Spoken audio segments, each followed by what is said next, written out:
at least for now. Hezekiah was one of the very few good kings in Judah's history, but unfortunately, his 12-year-old son was about to take over Judah and end all hope for this tiny kingdom. The Bible says that Manasseh was the most evil of all the kings of Judah. He worshipped all the gods of the Assyrians, Baal, as well as others. He even sacrificed some of his own kids to these gods and encouraged the rest of the kingdom of Judah to do the same. But the worst part was that this went on for 55 years. Manasseh was the longest reigning king in Judah, and God had finally had enough of it. But before God brought judgment on Judah, something very important had to happen first. Remember towards the beginning of this video when one of Judah's prophets told Jeroboam, the king of Israel, that God was going to raise up a man who would destroy the altars he had built. Do you remember what his name was? Well, guess who became king after the evil King Manasseh died? His son Josiah.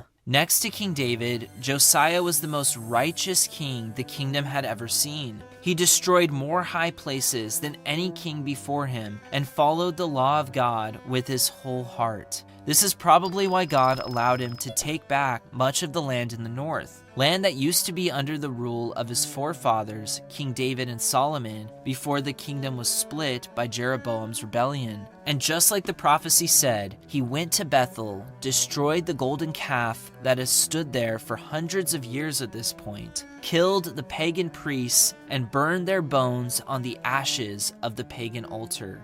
But even though he did so much good, collectively the nation had done so much evil over the years that God had no choice but to punish them.